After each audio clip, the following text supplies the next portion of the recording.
Hello, and welcome to Connecting You to You Radio, where we tune in to receive the messages of health and well-being that are being broadcast from the soul. I'm your host, Lisa Warner, author of The Simplicity of Self-Healing. I show you how to heal your body naturally by combining your body's innate intelligence with the wisdom of your own soul, so that you can break through the mental programming of limiting beliefs that cause disease and make healing your body and changing your life simple.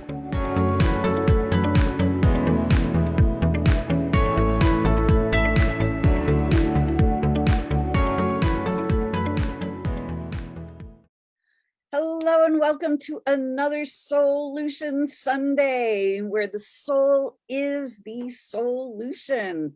I am Lisa Warner. I am the author of The Simplicity of Self-Healing and creator of Solution Sunday, and also the creator of Aligning with Your Radiantly Healthy Self, a 12-week program to really dive in and learn how your body actually functions so that you can heal your own body anytime you want. Today, we are here with Clutter consultant Lianne Hofer. Lianne is one of my very good friends, and I am so excited because she is going to talk about clutter busting today, and we're going to talk about clearing clutter multi-dimensional style. So tune in for a great conversation. Lianne, welcome. Thanks, Lisa. I'm so excited to be here. And just so that everybody knows, this book right here is not clutter. Thank you, as you're holding up my simplicity, the simplicity of self-healing. Yeah, amazing book. That book is all about clearing the mental clutter that we have all accumulated from years of living with false information about our bodies. So here we are today talking about clearing clutter. So Lianne, let's start with you and your clutter clearing story. How did you end up becoming a clutter clearing queen? Wow, thanks. Where's my crown? So my journey is really interesting. So I have never had an issue with clutter. It was my coping mechanism dealing with childhood trauma. So I couldn't control the trauma that was happening around me, but I could control the physical space I was in. So that gave me a sense of control. So what ended up starting as a coping mechanism turned into a career. So here's a way of swapping your thinking around, right? Exactly. You know, I love this analogy because it really is absolutely true. You know, we each have our own personal energetic space as well.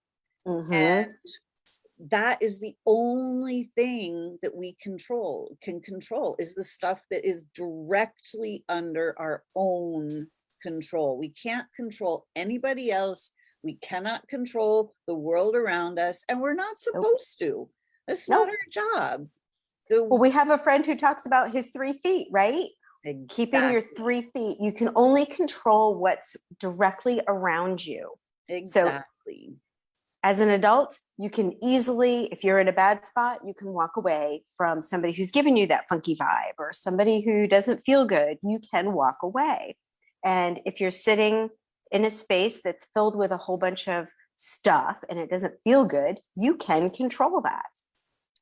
Exactly. You know, most people that are listening know of Keith Leon. He is my monthly guest here and our really, really good friend. And he is the one that talks about my 3 feet. And It really is like our energy field extends out from our body, just about arm's length, about 3 feet on either side, you know. And I talk about the energy field, you know, it's the aura, you know, it's our literal energy field. And just because we can't see it with our eyes doesn't mean that it's not there and that it doesn't exist. And we have accumulated, as humanity, we have all accumulated a ton of clutter in our Well, of course we energy. have, right? I mean, the these companies, right? It doesn't matter what the company is. I mean, pick the company.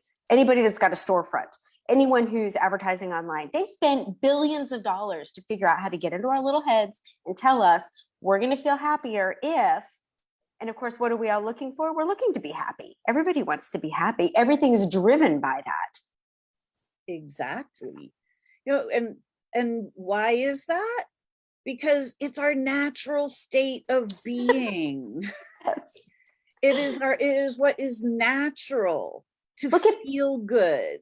Look at babies. If you're having a bad day, go look at some babies. Babies are like as pure as we can possibly get here. Exactly. So, and what do babies do? They're always smiling and they're laughing. And if they're not, it's because there's something wrong and it needs to be fixed. They're hungry. They need a new, they've gone to the bathroom and they need to be cleaned up. I mean, they're uncomfortable, right? Yeah. So, we're kind of the same way. The difference is we get so used to being uncomfortable that we forgot how to be happy. Exactly. As we are souls first and foremost. And as souls, we choose to come here and come into a physical body. So these little babies, they're full-fledged souls that have come into a tiny body. The body can't be any bigger because you can't birth a full-sized human. So you gotta birth the little baby first. But it is a full-fledged soul. But that little baby is treated like it's a blank slate, like it doesn't know a single thing. But it's literally connected to the entirety of all of creation. And when those babies are born, what do we feel when we're around them? We feel just love, unconditional love. Yep. Right? Because their aura is pure. It is uncluttered. It is pure joy, pure curiosity, pure unconditional love, pure purity. That is who and what we are as souls. Have I told you how much I love talking to you? I could talk to you like every day. You could just sit here and talk all day and I would just be like, oh, okay, I'm just going to suck it all in like a dry sponge. Even if I already know it, I don't care. I'm still going to suck it all in again. Awesome. But if you think about it, it really is true, that the babies they're not unintelligent. They're not without knowledge. They are literally connected to universal wisdom, but then they're taught these limitations. They're given these limitations of all kinds of clutter, what kind of, I don't know, I just call them like junk thoughts that we go to school and it's like, here, think this, think this, think this. We didn't learn anything in school of any real value. We didn't learn how to grow food. We didn't learn how to, clear our own energy field. We didn't learn how to get along with people in the world. We didn't learn how to live peacefully with nature and be provided for. Most schools don't teach how to meditate. They don't really teach. I mean, you get some of these courses that you do take or topics that are covered, they're covered so quickly that there's really no meat to it. It's so incredibly surface that how could it ever stick?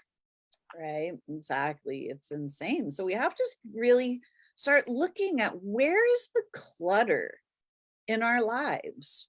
So in our home space, the home is a direct reflection of the energy space. So our thought space if our thought space is filled with clutter, our home is going to most likely be filled with clutter as well.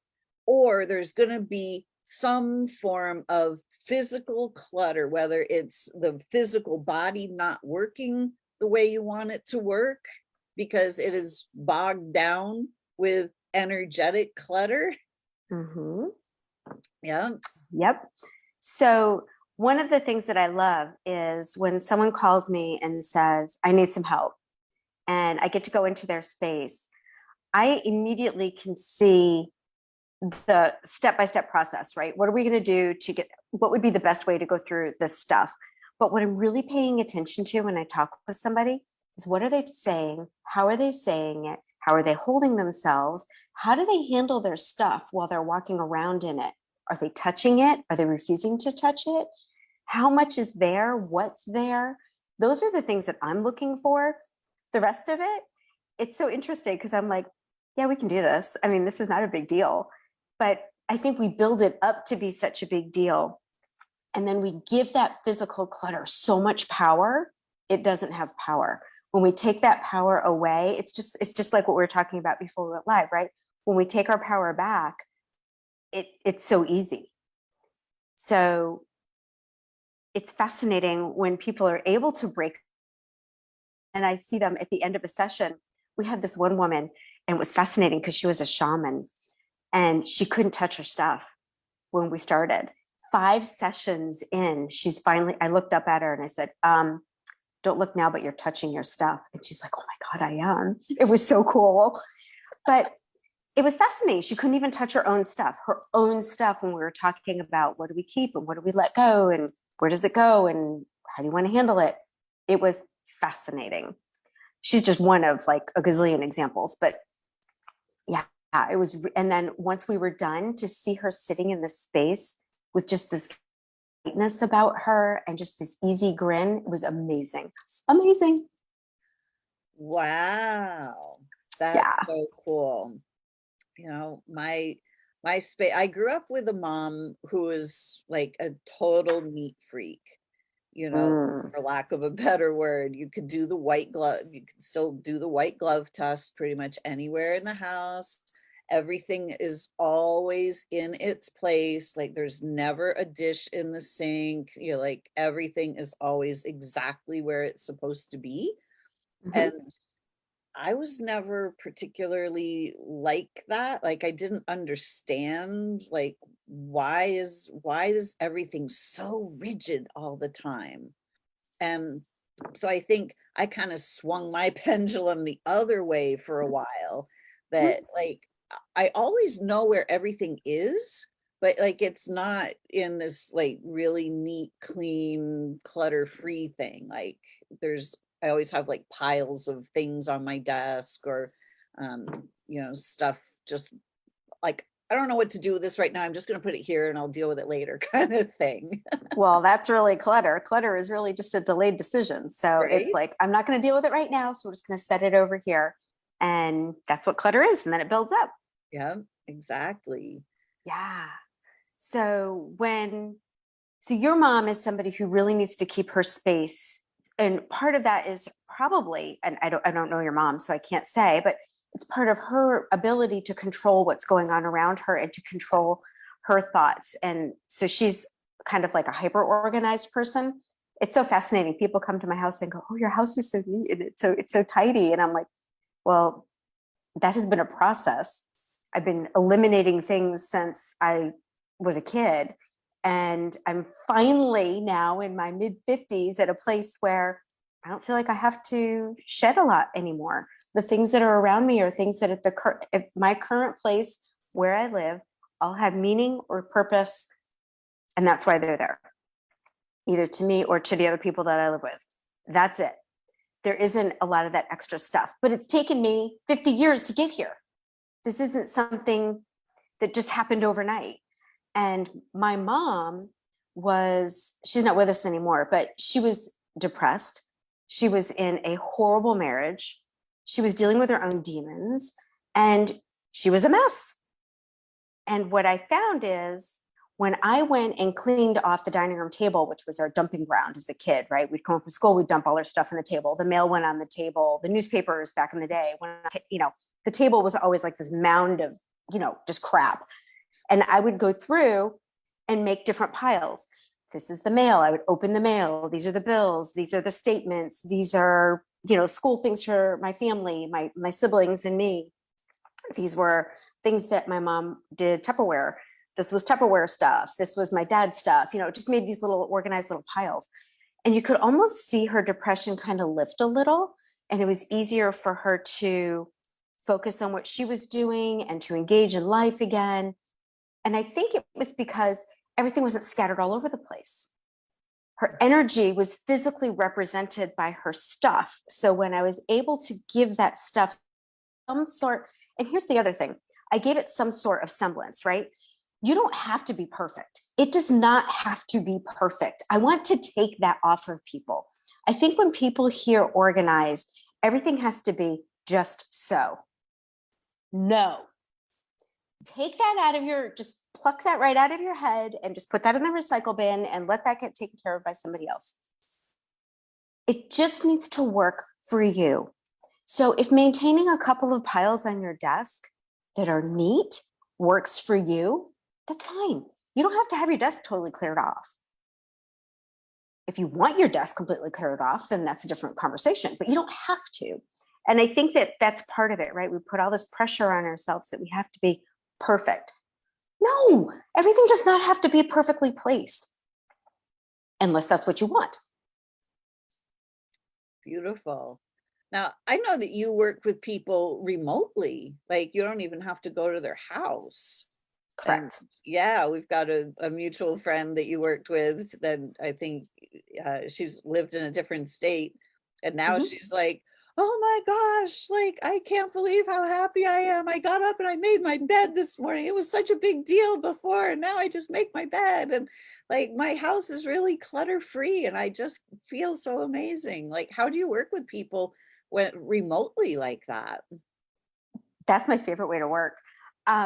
So what we did is we started with, we just had a phone call. We had a conversation. She sent over some pictures of her space that she wanted to work on.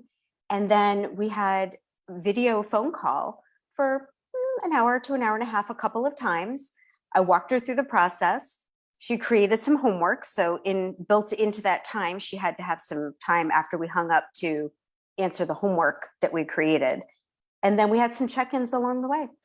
And she did all the work herself, which is super awesome because not only did she get to exercise work the muscle for organization, so now she knows how to do it when I'm not there, but she also, she learned the process and she did it herself. So there's like this, it's kind of like when I know you've been working out, right?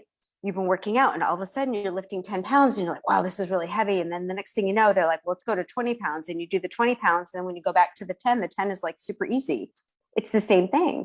So now it's super simple. She wasn't making her bed. Now she's making her bed before she even gets out of bed in the morning, which yes, you can do. And it's so much easier. Right. So so before you even get out of bed in the morning, before you even put your feet on the floor, just pull the bedding up, give it a fluff, pull it tight, flip it over, hop out, flip it back, you're done. It doesn't have to be perfect. But if it's neat, you immediately, there's a I think it's an army guy who wrote a book, Make Your Bed in the Morning or something. I'm not sure. If you look it up, Make Your Bed, you'll find it. The guy does a talk and he's got a book. The book is like super simple. You can read it in like 20 minutes or something.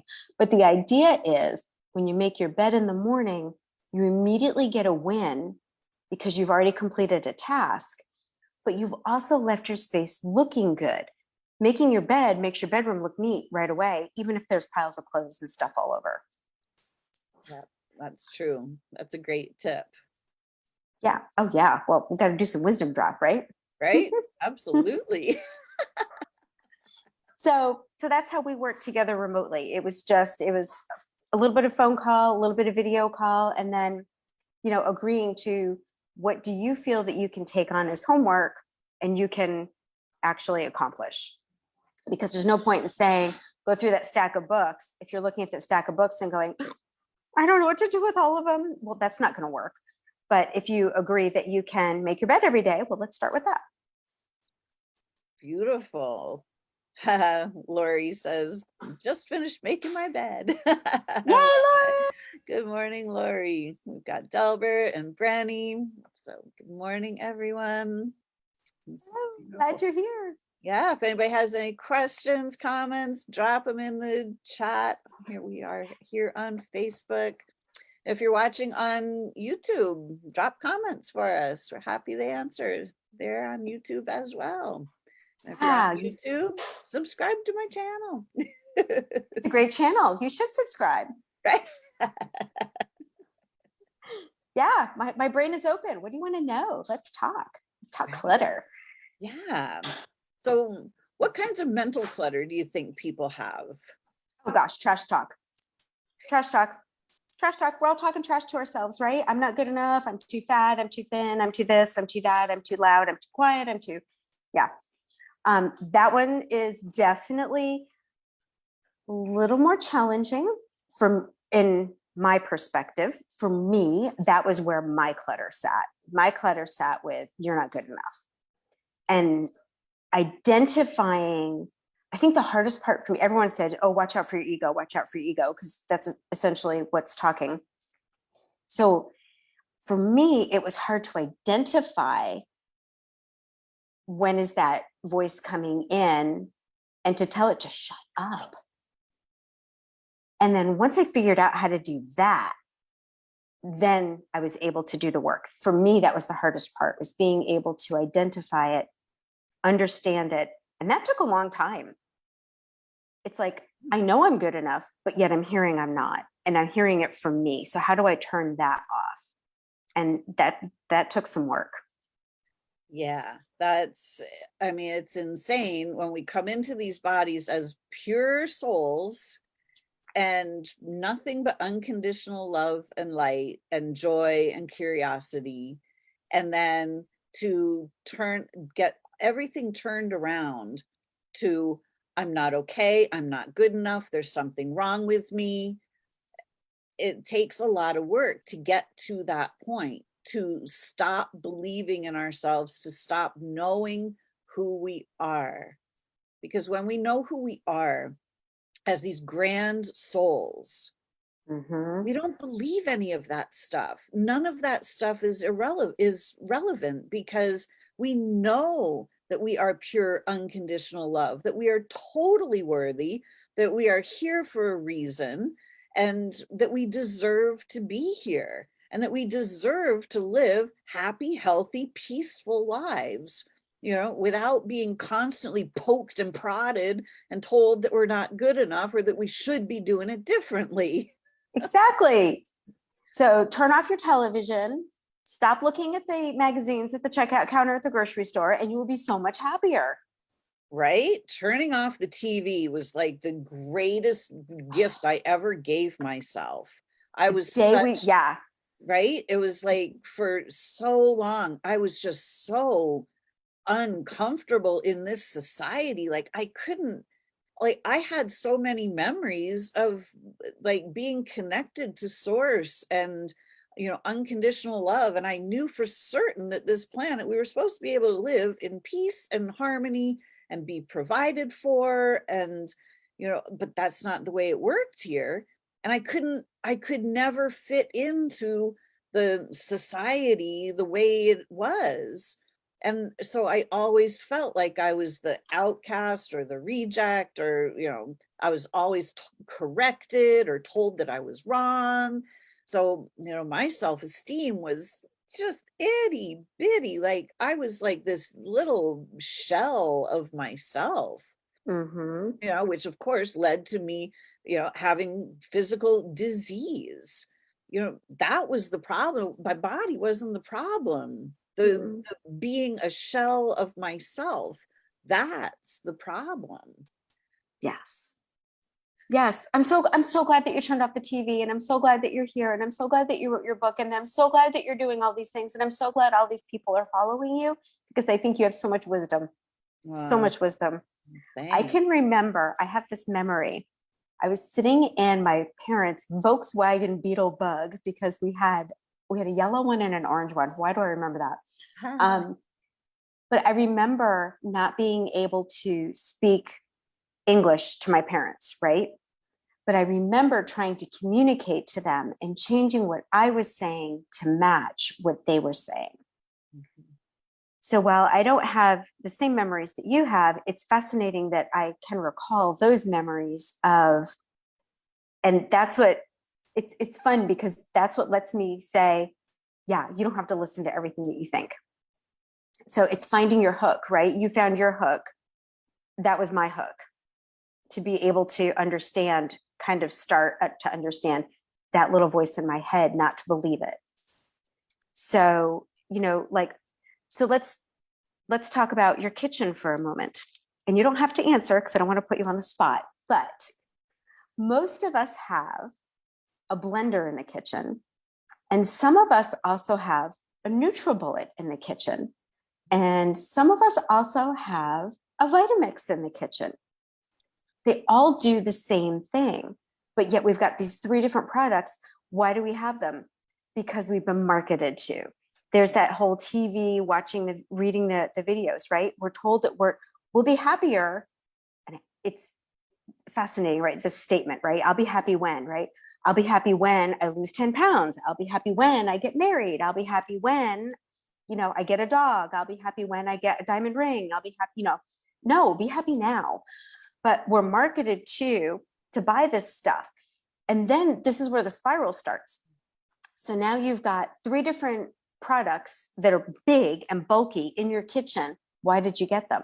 You got them because they're going to make food prep easier and healthier so that you'll feel better. So the intent is great, but we've been marketed to buy these things. But in reality, you end up ordering out because you've got these 3 huge machines that are blocking the way to get to the frying pan so you can make yourself an egg. Mm-hmm. So when I work with somebody, that's one of the things I like to do is, what are things that you have that all do the same thing or similar things, and can you eliminate something? I love that. Yeah. Yeah. It's kind of insane when we start to look at how the society is set up, and it's set up for our failure. It's set up to make us feel bad about ourselves. Mm-hmm. So then when we feel bad about ourselves and we're unhappy, like we don't want to face the unhappy, we don't want to be unhappy, we don't want to be there, and we think that we need to escape from wherever it is that we are. So we turn on the TV to try to just, escape and, turn everything off. But then that's where we get marketed to. Mm-hmm.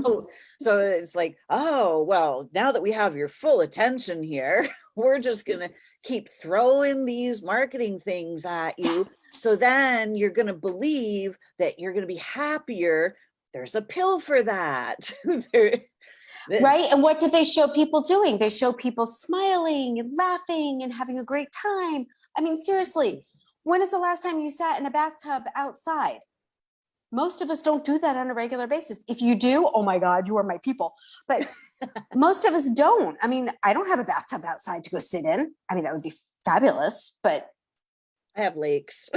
I go sit in the lake and swim.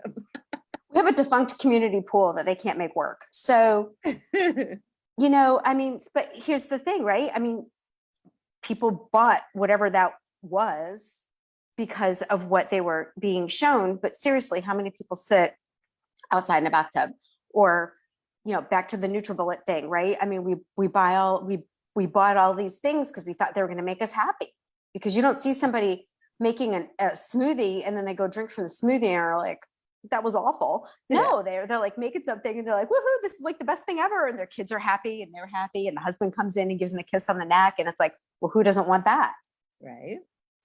So, yeah. Oh my gosh. We have, Brenny says, I make my bed every day except Sunday. I feel like a rebel. Oh, I like it. I like it. Yeah. Right? So here we are, right? Make it work for you. Good job, girl. Exactly. And Michelle says, I carry around a huge purse, must weigh 15 pounds. I keep everything I need, in quotes, in there and feel unsafe if I don't have it. I feel fear if it's not near me at all times. I would like to let all that go. Oh, okay. So the first thing I would say is let's do some work around why do you feel like you have to carry the bag with you?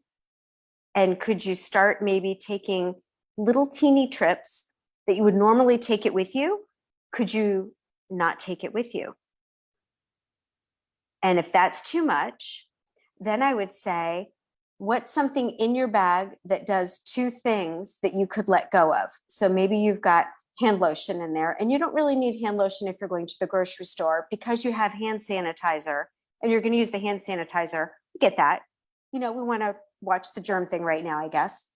So maybe you want to keep the hand sanitizer, but you could take out the hand lotion and just leave it on the counter as soon as you come home, or leave it in the car and just leave it in the car, go in and do your errand, and then come back and see how did you feel, and start stepping it slowly. And that way it's more comfortable, and you don't feel like you don't feel like you're going outside on a winter day in a sundress, right?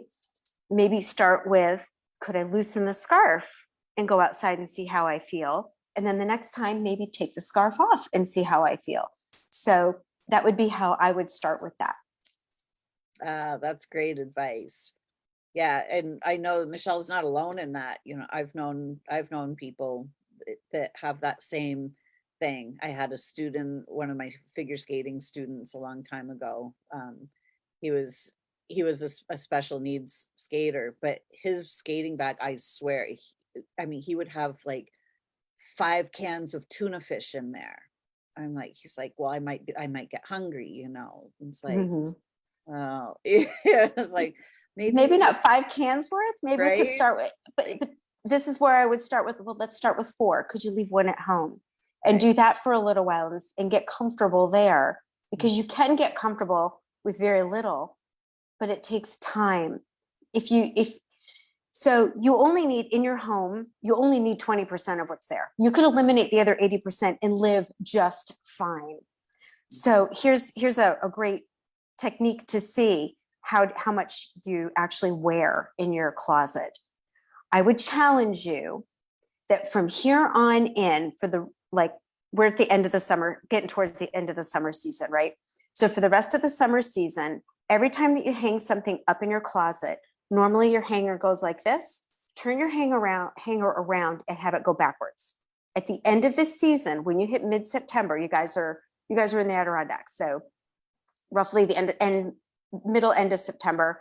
I'm more south, so for us it's more like October.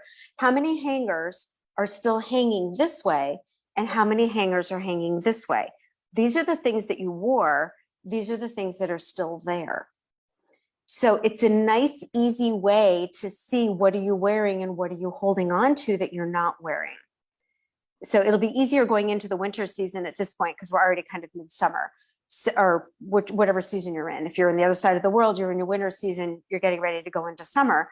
So as you're changing season, it's a great time to just flip your hangers around and see what are you wearing and what are you not wearing. And then why aren't you wearing those things? Fancy outfits fall into a different category. We're not worried about that. We're talking about the day-to-day stuff. So why aren't you wearing that t-shirt? Is it because it pulls funny and you're constantly adjusting when you wear it? So you love it, but you're not wearing it. Well, if you love it, there's a couple things we could ask. So is it that you're looking to perhaps release a few pounds to be able to wear it? Well, let's take it out of your closet so that it's not staring you in the face, making you feel fat every day. Let's just do that right away because you deserve that. Is it because it's not in style anymore, but you still love the fabric? Well, could you make a pillow out of it? Or could you add it to a quilt? Or could you do something creative with it so you could still keep it without it necessarily being a shirt that no longer feels comfortable? Could you find a charity? So one of the charities I like to support here is the domestic violence. There's like a thrift store that supports the domestic violence center. So if they can't use the product in the center, then they share it they sell it in the thrift store to create the money to support the center. It's a win-win-win. And it's so fascinating when I tell someone that's where I'm taking it. A lot of times those things that they were on the fence about, oh, you're taking it to the shelter? Hang on. And they run up and they'll come down with a whole new bag. And all those things they were on the fence about, they suddenly are ready to get rid of because they know that they're going to go. So knowing that your things are going to a great charity sometimes makes it an easier way to let go of it as well. But those are some nice ways to kind of take a look at what you have. And my guess is you're probably wearing the same things over and over and over and over. And a lot of the stuff that's in the bottom of your drawers, in the back of your closet, if you were to let it go, you'd never miss it. This is so true. Yeah. In spring and fall, I usually try to go through and go, all right, am I actually going to keep wearing this or not? And yeah, like, again, I'm in the South. We sweat a lot here. So, is the neck stained? Is the armpit stained? have you eaten pizza and there's a pizza stain that you just can't get out of it? Those are some easy ways to help let it go.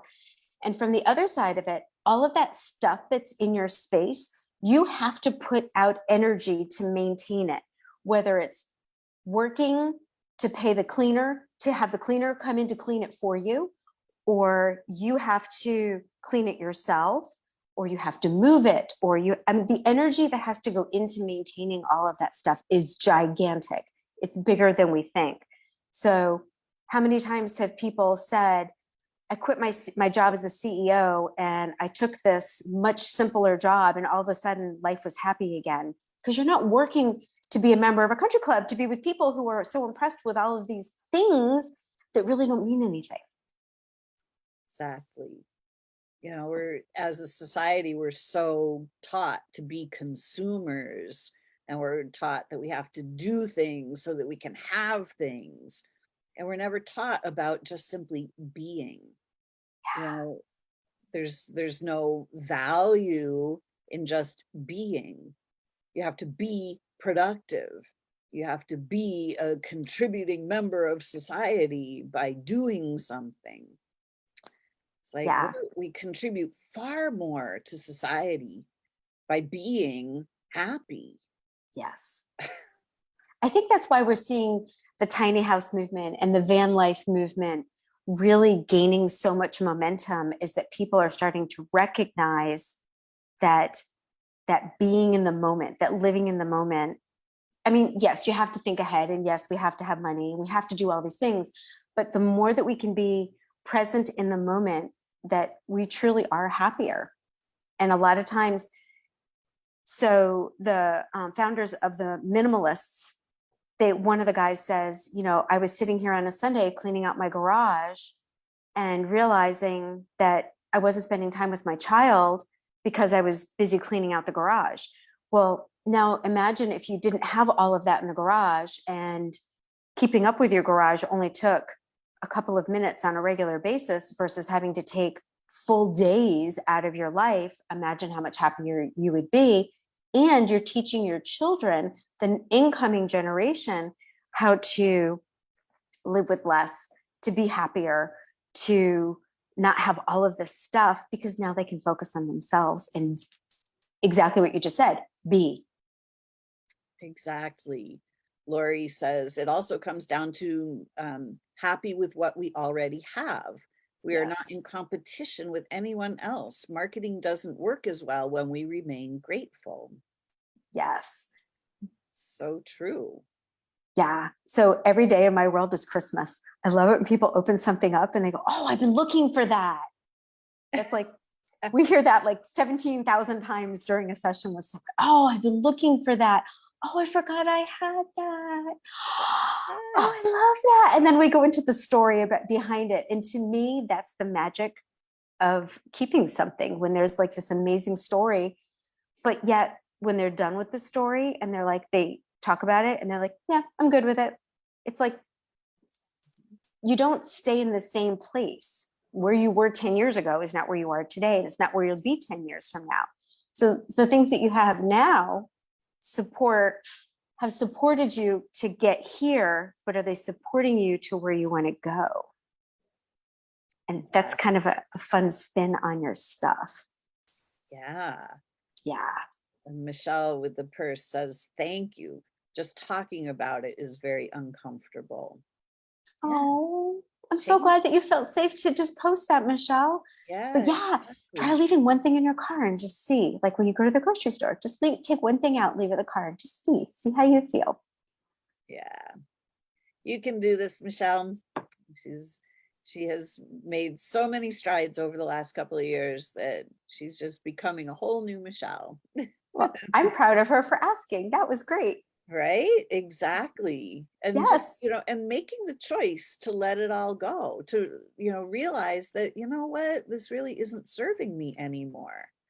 And, that's the first step, is to simply make a choice. I'm going to let this go.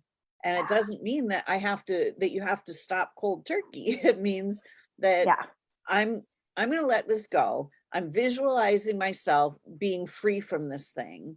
And now I am taking the journey of how I got from where I am now to there. Yes. And it's like one thing at a time. One thing at a time, One because thing at a time, go and see how it feels. And then once you realize that, I can go into the grocery store without the hand lotion, I think I'll survive for the next 20 minutes and we'll be okay. And once you do that, it's like, oh, I did that. That's cool. And then the next time it may be like, all right, well, maybe I don't actually need lipstick when I go into the grocery store. Like I can leave that in the car and leave both things. And it's like, oh, and then pretty soon, once you realize, like, it might be like, well, maybe I can like really just go through this whole thing and make some other choices and repack. Let me get a smaller bag and let me just put the things in it that I know that I really am going to need. right. Mm, Yep. yeah. And maybe you find you don't need a chapstick and a lipstick. Maybe just the chapstick is fine to have. And the lipstick you only take when you're going someplace where you would actually need to put lipstick on. Mhm. And then all of a sudden your bag goes from 15 pounds to 14 and a half. To, it doesn't have to go from 15 pounds to 5. I mean, let's take that pressure off of you right here. You don't need to do that. It can be just a small step at a time. And the beauty of a small step at a time is if you end up falling backwards, it's a small step. So I love to go into someone's house and just like, give me the key and go to work and just come home and I'll just do it. I mean, to me, that's my thing. My earbuds are in, I'm listening to like a podcast. I'm catching up on a book on tape and I just do my thing. And for me, that's my therapy. I love that. But what happens when I do that is it's uncomfortable because now somebody has walked out, it looks one way, and they walk in and it looks another. They haven't done the work to get there. So the success of it being maintained becomes the question mark, right? Because they weren't actively involved in the process. Now, does it happen? Yes, it happens. They maintain it and it's fine. And it's pretty awesome when they leave and everything's in boxes because they've moved in and they come home from work and their master closet's all set up and they're rolling around on the floor. Yes, there's certain satisfaction in that on both sides. But that being said, are they going to maintain it? They have to have a tour of how does it all go? We have to have this big conversation afterwards of how do I maintain it once it's done? But the other thing it does is it gives them a really big step to slide backwards on. So when you do something small, like leaving the hand lotion in the car today, leaving the lipstick tomorrow, and then the third day leaving the hand lotion and the lipstick in the car, it's not that big of a deal if you forgot. But if you go from that 15-pound handbag to the 5-pound handbag, it's uncomfortable because now all you can think of is all of the stuff that you don't have with you. So if you step it, it just makes it easier. It makes so much sense. Yeah, when you're ready to let go, and this is I love this one. This is when I do a talk, this is what I always suggest. When you're ready to let go, I would challenge you to eliminate 9 things a day for 2 weeks. Just 9 things. It can be a pen and a sticky pad that's got 1 sticky left on it. And it could be that simple. It can be 2 socks could count as 2 things if you wanted to. Like it doesn't matter. You choose what works for you. But 9 things. Most of us have over 300,000 things or more in our houses. And most of us have storage units. There's enough storage unit space for every man, woman, and child in the United States to stand in storage with room to move. We will spend more storing our stuff as Americans this year than Hollywood is going to spend. Storing our stuff that we typically call our junk, right? So when we talk about energy, right? How much energy has to go into earning the hundreds of dollars that we're spending to store our stuff that we never go in to touch, that we can't even recall more than 10 things that are in there. So letting go of 9 things is really simple. And you can start with, the drink cup from, when you stop to get something to eat last night and it's still sitting on the counter, that could count as 1 thing. And it can be trash. It can be a donation. It can be something that you'd like to take to the consignment store to sell, whatever those 9 things are. So that would be a challenge that I would like to offer. And if anybody wants to let Lisa know, she'll tell me. And I would love to hear your how you felt about that. Awesome. Yeah. And you're in the Facebook group too. So anybody that's reporting back on the thread here, you'll be able to see that as well. So Oh, I will comment. Tag me. I will comment. And Lori says, simplify has been my mantra for the past few years, and it feels good. It's interesting how we can feel so much weight lifted by simply letting go of the clutter. Thanks, ladies, for the Sunday conversation. Thumbs up. Thanks, Lori. Thanks Oh, for participating. We appreciate it. yeah. And Yeah, it I love really that. does feel good to let go of the clutter, and talking about the physical clutter, let's also think about the mental clutter. What are the garbage thoughts that are cluttering our minds?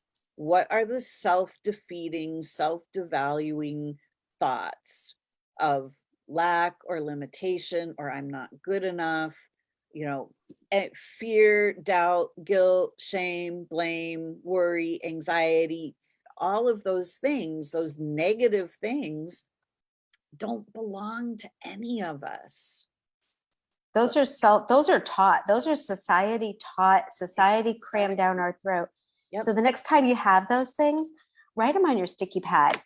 And, Lisa and I have this really cool thing where you can burn them. And the burn can be like actually taking fire to it. Please be safe when you do that. Or, you can tear it up into a million pieces, or you can put it through your shredder, or you can dump spaghetti sauce all over it. I mean, whatever it is, take that thought. And that's why journaling is great. And another great way to journal is just to literally sit there with a piece of paper and just write until there's nothing left to write, and then tear it up. You don't have to keep it. You don't have to have a formal journal. I remember as a kid, write that little diary with a little key in it. And I was always like, what am I going to write in here? Because my brothers were nosy. They went through my stuff. They were going to read that. And then I was going to get teased for what I wrote. So there's no way I was writing it down. Yeah. And I think that, oh my gosh. Right. And I think that's something we carry with us as we get older. So here's the thing. How do you sidestep it? Well, just write it on a sticky note and then tear it up or shred it. You don't have to keep it. Why are you keeping it anyway? It's guilt, right? It's shame. It's, oh my gosh. I had this woman who had, speaking of this, she had shelves and shelves of these old journals. And I said, do you ever go back and look at them? She said, no. I said, so why are you holding on to them? And she's like, well, because that's who I used to be. And I said, do you want to be who you used to be, or do you want to be who you are? And it was like, whoa. She went through and she did scan through a few of them just because that's what we do. And she ended up eliminating almost all of them. There was a couple that were about very positive parts of her life, and she wanted to keep those. But she literally went through in these shelves and shelves of these journals, beautiful journals that she had. And I said, well, those journals were there for the time to unload, and you unloaded, but you've unloaded it. I mean, if I can be graphic for a moment, you don't go to the bathroom and not flush the toilet. You don't hold on to that stuff. You let it go. So let it go.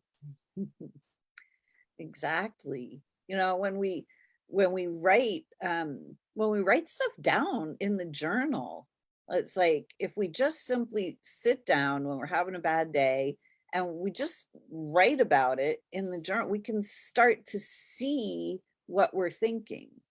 Because if we just keep thinking about it, we're not actually looking at what we're thinking.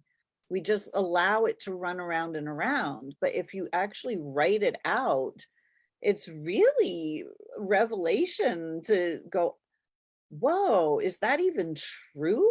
Like, is any of this even relevant? And when we start to recognize, wait a second, I'm wasting precious time and real estate, on these kinds of things. Like, is this what I want in my energy field? Is this where I want to live in this clutter? It's like, no. And then you can see the patterns that you have. And once you see the patterns, that's when you can get in and you can stop them. Exactly. Because every single thought we think has a feeling attached to it. So the body is the thing that is feeling these thoughts. you know, and we don't like the feeling. So we kind of go, oh, I don't want to be in my body. This body thing kind of sucks. I don't want to be there. You know, this body is terrible. No, the body is the thing that's giving you the feedback about what you're thinking about. So there's a direct correlation between your thoughts and your health. Like the medical model doesn't look at that. Like you know, we've got a society that has taken body, mind, and soul and separated them. And we have the church that looks at the soul, and we have the mental institutions and the educational institutions that look at the mind. And then we have the medical institution that looks at the body. You can't separate the three things. They're not separatable. No, no, actually, I have a really cool story for this. So my son, when he was in all of his late teen wisdom, stood up in a parking garage and walloped his head on a beam that supported the building above. And, you know, so of course we went to the hospital and we had, you know, the scans done and we got all the information from that. And they sent us home with this prescription and called the doctor. So of course we called the doctor. Well, I went, yeah, I need more than this. So I called all my healer friends, right? So I had a Reiki master, I had a shaman, I had a medical intuitive, I had some other people, I had a sound therapy person come in. So I did all of these non-traditional modalities to help him, as well as what the doctor suggested, right? Like we put him on some omegas, you know, he wore some sunglasses, you know, stayed off computer screens for a while. He did all that. Well, we go to the doctor 2 days later, and the doctor asks my son, on a scale of 1 to 10, how are you feeling? And my son's like, maybe 6.5. And the doctor's like, you should get like a 12 or 15. And of course, I looked at him and I said, well, he has had 25 remote healings since the accident. And the doctor just gave me this blank look like I had spoken gibberish and just went right back. And I looked at him and I said, but it's not just what you're doing, it's also these other things. So, you know, it's his diet. You know, we immediately changed his diet a little bit so his body had what it needed to do to heal. So give it what it needs. And then, you know, we went and saw the doctor and did, you know, the doctor things. And then we did these other things. So it's not this or that. I think if we could get people to change that or to and that's kind of what you talk about, right? It's the and, it's not the or. So let's get that out there. Yeah, you know, and recognizing that body, mind, and soul are one thing. They are connected. You cannot separate them. And a change in one is going to automatically change the others. So we have to start looking. The soul is who and what we are, always and forever. That is eternal. We do not stop being the soul when we come into a body. We are just talked out of it. We are talked out of our truth. Right? Like you were told as a kid that what you saw, what you were experiencing, what you were bringing in was wrong. Yeah. So you shut it down. And I mean, I would venture to say that almost every adult out there had some sort of something that happened somewhere where somebody well-meaning said, like, I can remember driving down the road in the back of the car and I said to my parents, do you see that beam of light? And my parents were like, oh, she needs to go get her eyes checked. And I remember thinking, oh, I'm not supposed to see that. And that was the end of it. I never saw it again. And now I look back and I think, oh, I'd love to be able to reawaken that. Right. So we probably don't remember most of that. Yeah. We just, you know, because they were so innocuous. They weren't these big events where we could look back and say. So yeah, I mean, it'd be really cool to be able to, like, you talk about this, making this a whole new reality and have people be able to be brought up this way. That's why you have this channel, right? Is for people to get back in touch with that. I think you're amazing. I think you're a light worker. I think you're a trailblazer. And again, I think we're all so lucky to have you. Oh, thank you so much. Yeah, Brenny says, ugh body image stuff. And Michelle says, I hear you, lady. So, the body image stuff, we've all been taught that we are the body, and that the body is who we are, and it is not who we are. It's part of who we are. And we have all been taught that you have to look like the cover, the cover model on the magazine or the movie star. And, that if you don't look like you're, a size 0 and voluptuous, that, you're not good enough, or that you're ugly, or, I lived with being ugly. I thought I was ugly forever. Because I had kind of big nose, and my face isn't that perfect geometry, and my body was really slender. Everybody always called me skinny. I hated that, and it was awful. So I had this fantastic body that worked like it was amazing. It could fly through the air and spin like a top and dive to the bottom of the lake and hold its breath for minutes at a time and do all this amazing stuff. This body was like spectacular. But then I thought it was ugly, and I thought, it wasn't good enough. And so all of that self-depreciation about, something that was so amazing. We're never taught how amazing we are. We're never taught to see the good in ourselves. So when our bodies aren't the way we want them to be, we can simply start to look and go, you know what? It's reflecting all of the clutter, all of these cluttered thoughts that I have had, that I have been taught about myself. And we start to recognize that, oh my gosh, my poor body has been mirroring my thoughts. And all I have to do is change those around and start to accept myself as who I am, and start to recognize that I'm not this body, but this body is working exactly the way it's designed to work. It's designed to reflect my thoughts about myself. And so when we start to recognize that, oh my gosh, body, thank you. Thank you for showing me where I'm not feeling comfortable about myself. And let me start looking at, who am I really? Like, who was I when I came into this body as that innocent, pure baby? And let me return to template. Let me start clearing out all of this other stuff. And just by simply remembering who I am.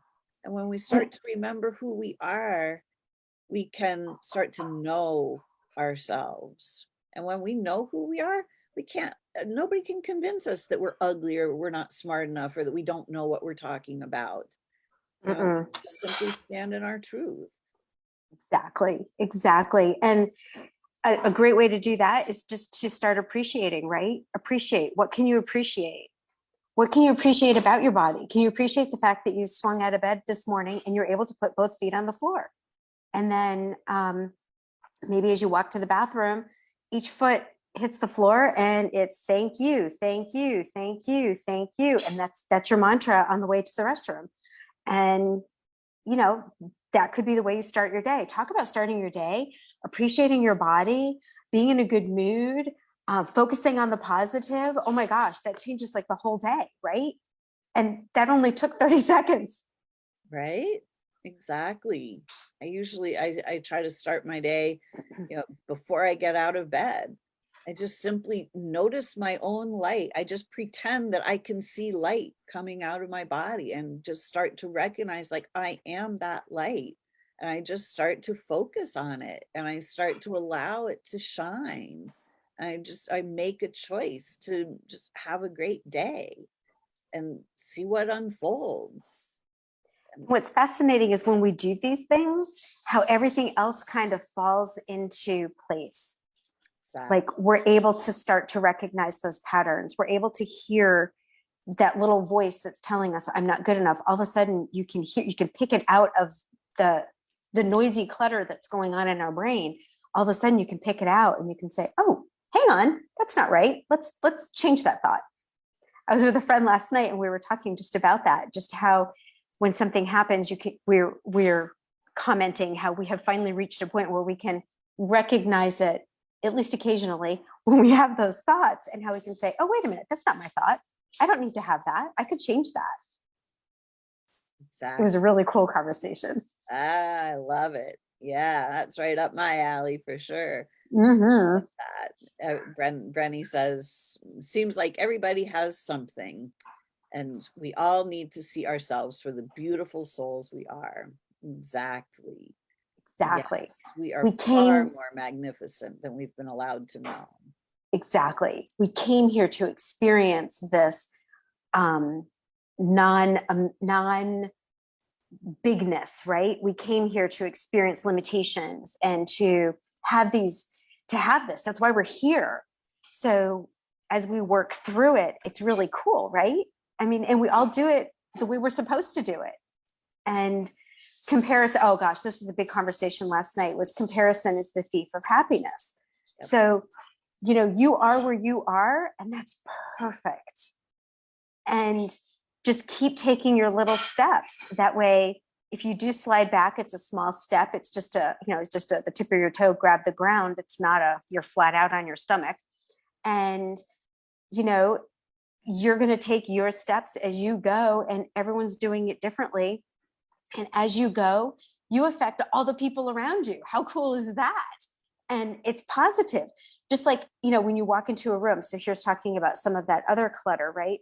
When you walk into a room, you can tell if somebody's had an argument, or if they're not getting along, or if there's something weird or off. Mm-hmm. Or if you walk into a room and it's like, woohoo, let's throw the arms out, right? You want to be in those situations that make you want to throw your arms out. That's that expansive amazingness.